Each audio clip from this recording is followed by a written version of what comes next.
আসসালামু আলাইকুম এভরিওয়ান। আজকের ভিডিও হচ্ছে আমাদের চেঞ্জ দ্য সেন্টেন্সের অ্যাসার্টিভ ইনটু ইন্টারোগেটিভের দ্বিতীয় ক্লাস, অর্থাৎ রুল 1, 2 এর পরে আজকে ক্লাসে থাকবে 3 এবং 4। এই চারটা রুলেই আমরা ইন্টারোগেটিভ শেষ করে দেব। তবে আমরা রুল লিখে বিস্তারিত লিখে অনেক পেজকে পেজ লিখে বোঝায় না, বুঝতে সমস্যা হয়। জাস্ট উদাহরণগুলো দেখবেন, আমার কথাগুলো ফলো করবেন। 3টা 4টা 5টা কথার মধ্যে আমরা দেখবেন সবসময় গ্রামার শিখিয়ে থাকি। আমি ট্যাগ কোশ্চেন শিখেছিলাম মাত্র 5টা কথার মধ্যে। এর সাথে আনুষঙ্গিক কিছুটা কথা বলা লাগে। তো কথাগুলো মন দিয়ে শুনলে আপনারা পারবেন, কথাই বাড়াবো না।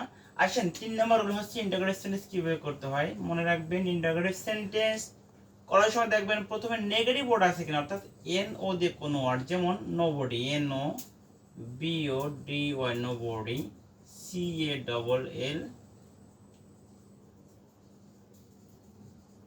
হিম। ইন্টারোগেটিভ যদি করি, মনে রাখবেন এন ও দেওয়া আছে নো, এরপর লেখা আছে none, N O N, none, can, happen, H A double P E N. Interrogative করব, লেখা আছে নো ওয়ান ক্যান প্রসপার। উত্তর লিখতে হবে নো ওয়ান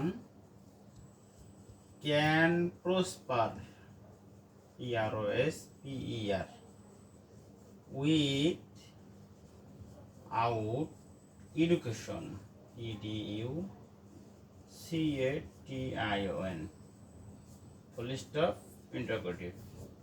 দেখেন এর প্রথমে এনও আছে, নেগেটিভ অর্ডার, এটার আগে এনও আছে, এটার আগেও এনও আছে, অর্থাৎ এরকম যে কোনো নেগেটিভ ওয়ার্ড থাকে এনও দিয়ে, নোবডি, নো ম্যান, দেখা যাচ্ছে নোবডি, নান, এই দুটো সবচেয়ে বেশি থাকে। নোবডি আর নান কি থাকে?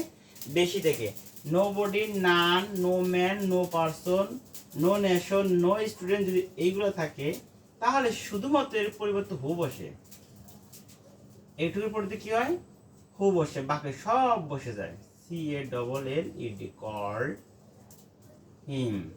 শেষ। নান, এন ও এনি, এই নেগেটিভ ওয়ার্ডের পরিবর্তে কি হবে? হু। বাকি সব বসে গেল। CAN, can, happen, HAPPEN। শেষ।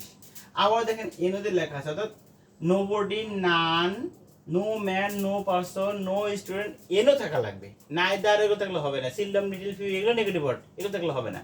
এনও থাকা লাগবে। এইগুলো থাকলে এর পরিবর্তে এর শুধুমাত্র হু হবে, এর পরিবর্তে শুধুমাত্র হু হবে, এর পরিবর্তে শুধুমাত্র পরিবর্তে হু হবে, WHO। বাকি বসে গেল কি আছে? ক্যান প্রসপার, PROSPER,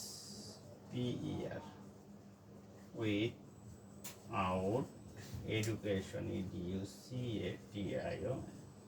ইন্টারোগেটিভ করতে হলে চিহ্ন হবে। প্রিয় ভিউয়ার্স, দেখতে পাচ্ছেন 3 নম্বর রুল। 3 নম্বর রুলে কি ছিল? বাক্যের একদম শুরুতে এন ও দিয়ে কোনো নেগেটিভ ওয়ার্ড থাকলে তার পরিবর্তে শুধুমাত্র হু দিয়ে ইন্টারোগেটিভ শেষ, বাকি বসে যায়। বাকি অংশ বসানোর পরে চিহ্ন, ইন্টারোগেটিভ শেষ। 4 নম্বর রুল হলো, প্রিয় ভিউয়ার্স, আমি আশা করি 4টা রুল দেখবেন। অবশ্যই অবশ্যই এই 4টা রুলের মধ্যে থাকবে, এর বাইরে কখনো ইন্টারোগেটিভ সেন্টেন্স যাবে না। দেখবেন 4 নম্বর রুলে হচ্ছে, দেখবেন যদি এভরি থাকে, যেমন everybody, EVERY, everybody, LOVES, loves me. Interrogative করবেন খুব সহজ। এটা এভরিবডির পরিবর্তে কি বসবে প্রিয় ভিউয়ার্স? এভরিবডির পরিবর্তে হু বসবে, কিন্তু নেগেটিভ ওয়ার্ডের পরিবর্তে শুধুমাত্র হু বসছিল, আর কোনো কাজ হয়েছিল না, বাকি বসে গেছিল। আর এভরিবডির পরিবর্তে হু বসে, এবার দেখতে পাবো ভার্ব, যদি সাহায্য করে মনে করেন ইজ আছে, এভরিবডির পরে কোনো সাহায্যকারী ভার্ব থাকলে তাহলে সেই সাহায্যকারী ভার্বের পরে কোনো সংক্ষেপে নোট হয়। কথা বলতে পারছি? এভরিবডির পরিবর্তে কি হয়? হু। এবার এভরিবডির পরে দেখতে পাবো মূল ভার্ব নাকি সাহায্যকারী ভার্ব। যদি সাহায্যকারী ভার্ব থাকে, যদি সাহায্যকারী ভার্ব থাকে, তাহলে সেই সাহায্যকারীটা বসাটা সংক্ষেপে নোট দিতে হয়। সাহায্য ভার্ব খুবটা সময় থাকে না। সাহায্যকারী ভার্ব না হলে কি থাকে? মূল ভার্ব থাকে। সেক্ষেত্রে দেখতে হয় মূল ভার্বটা কোন ফর্ম। যদি অন ফর্ম থাকে তাহলে ধরতে ডু, যদি টু ফর্ম থাকে তাহলে ধরতে ডিড, আর যেহেতু এস ফর্ম আছে তাহলে এস ফর্ম কি হবে? Does, DOES। কোথাও নট না, এটা নট। এবং মূল ভার্বটা কোন ফর্ম হবে? অন ফর্ম হবে, LOVES হবে না, লাভ হবে। বাকি বসে যায় চিহ্ন। প্রিয় ভিউয়ার্স, এটা আরেকটা ভাবে করা যায়। এটা ভিন্নটা রয়েছে এভরিবডিতে গেলে হু দ্বারা করা যায়, এটা বেশি চলে, এটা সবচেয়ে বেশি চলে। এভরিবডি বলতে ইজ দেয়ার এনিবডি দ্বারা করা, কি দ্বারা করা যায়? ইজ দেয়ার এনি বডি, এরপর আনবেন হু, আগের মতো এই নিয়মটা পুরো দিয়ে বসাই দিয়ে দেবেন হু, তারপর হবে যে বাবা শেষে এসেছে তাহলে হবে doesn't, D O E S, not নেই নট, এবং মূল ভার্ব অন ফর্ম বলবে লাভ, এল ও ভি ই, পরে বসে যাবে মি, লাস্টে চিহ্ন হবে। প্রিয় ভিউয়ার্স, এটা একটু কঠিন, এটা কথা রাখো সবচেয়ে বেটার। এভরিবডি পরিবর্তে হু, এভরিবডি পরে কি ভার্ব দেখতে হবে, যদি সাহায্যকারী ভার্ব থাকতো তাহলে সেই সাহায্যকারী বসাইতে মনে করেন, যদি ইজ থাকতো তাহলে ইজ ভার্বটা কি হতো? নট।